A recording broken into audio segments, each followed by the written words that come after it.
Next we have up is Guy Lane, who is a scientist, amazing scientist, and he's been working on the climate change campaign for decades, 20 years.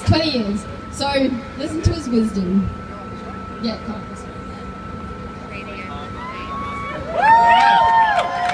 All right, I've been waiting 20 years for this. 20 years for this. I first started reading and practicing professionally in climate change in the year 2000. I worked on a Commonwealth Government program called the Greenhouse Challenge. And what I did was I went on to the Great Barrier Reef and I audited the carbon emissions from the Great Barrier Reef marine tourism operators.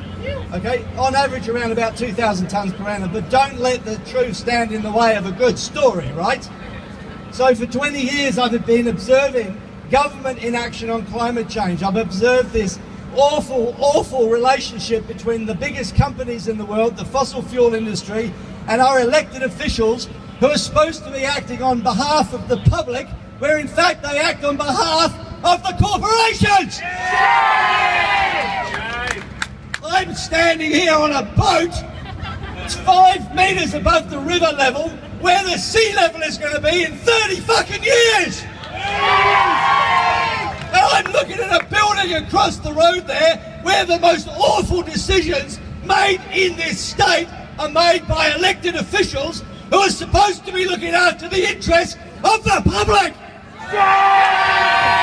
And instead of that, they're looking after the interests of mining billionaires! I'm fucking sick of it! I put a suit on today because they say if you want to say something and have people pay attention, raise your voice and shout! Extinction! Extinction! Extinction! This government gives billions of dollars every year in subsidies to the fossil fuel industry and cries poor on renewables. Shame!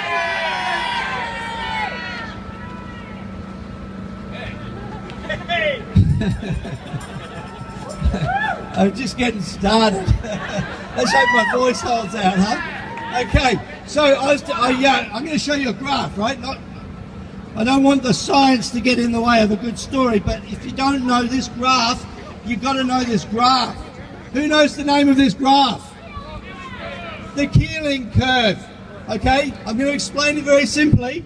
A guy called Charles Keeling, back in 1959, developed a machine that could sample the amount of carbon dioxide in the atmosphere. There had been theories that it was going up and up because of burning fossil fuels, but until then, they didn't have any documentary evidence from it. So he made this machine and he parked it on the top of an extinct volcano in Hawaii. What an awesome story!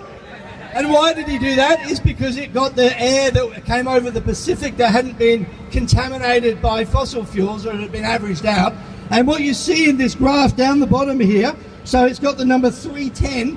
So when he started measuring the carbon in the atmosphere, there were 310 units of greenhouse gas CO2 in the atmosphere. And as you'll see, it's been going up and up and up and up and up!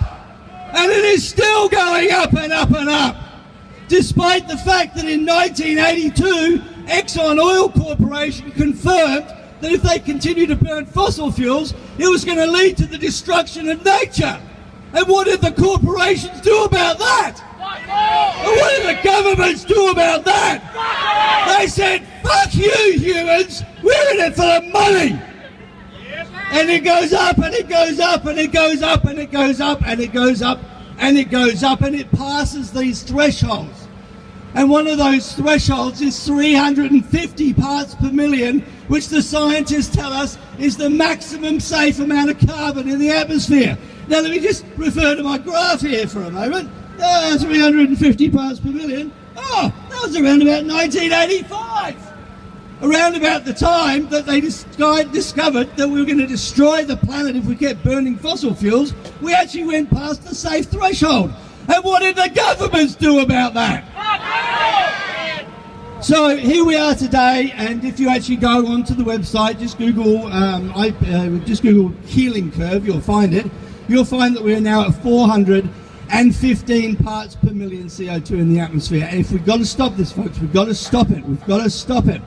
Okay, so I talk to world-leading scientists, and they tell me that if the planet gets more than 1 to 2 degrees hotter than it should be, okay, then you start to see a cascade of feedback loops that drive the temperatures up to 8 degrees above baseline, and that wipes out life on Earth.